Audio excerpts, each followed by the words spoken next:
அனைவருக்கும்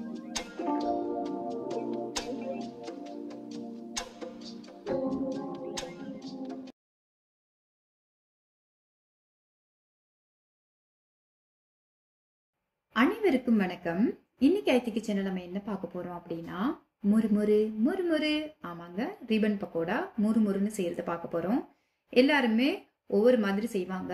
நான் இன்னைக்கு அரிசி மாவு வச்சு உளுந்து மாவும் சேர்த்து செய்ய போறேன். வாங்க எப்படி செய்யறதுன்னு பார்க்கலாம்.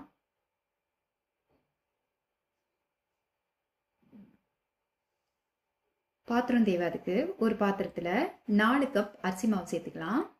நீங்க எந்த கப்ல உளுந்து எடுக்கிறீங்களோ அதே கப்ல 4 கப் அரிசி மாவு எடுங்க. நான் இந்த சின்ன கப்ல 1 கப் உளுந்து எடுத்திருக்கேன். இதே கப்ல 4 கப் அரிசி மாவு எடுத்திருக்கேன். வறுக்காத அரிசி மாவு சேர்த்திருக்கிறேன். 1 டீஸ்பூன் உப்பு சேருங்க. காரம் அதிகமா தேவைன்னா 1.5 டீஸ்பூன் மிளகாய் தூள் சேருங்க. நான் 1 டீஸ்பூன் மிளகாய் தூளும் 1/2 டீஸ்பூன் மஞ்சத்தூள், அதே மாதிரி 1/2 டீஸ்பூன் பெருங்காயத்தூள் சேர்க்கிறேன். இப்போ இதுல நம்ம நல்ல சூடா இருக்கிற எண்ணெயில 1 குழிக்கரண்டி சேர்த்துக்கலாம். அப்ப நமக்கு 1 மாசம் இல்ல, எவ்வளவு நாள் ஆனாலும் முறுமுறுன்னு இருக்கும். அதுக்காக தான் 1 கப் தண்ணி தாராளமானது. எல்லாம் சேர்த்து நல்லா பிணைஞ்சிக்கலாம்.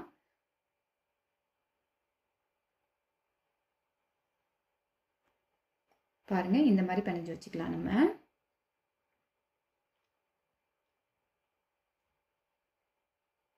இப்போ எண்ணெயும் சூடாயிருச்சு. இந்த மாதிரி அச்சில் தான் நான் போட போகிறேன்.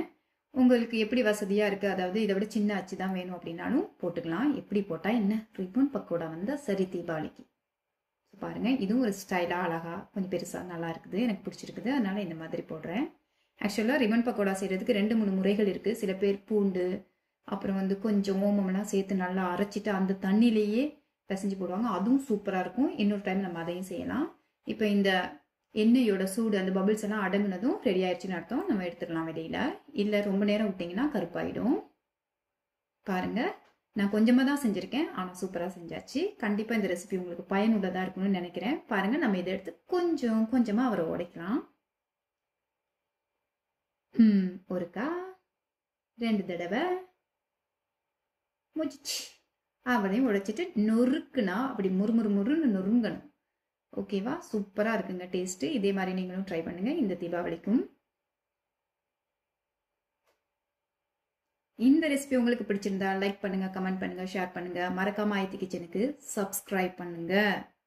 ஆரோக்கியமான உணவு, ஆரோக்கியமான வாழ்க்கை. இன்னொரு வீடியோல சந்திக்கிறேன். பாய் பாய்.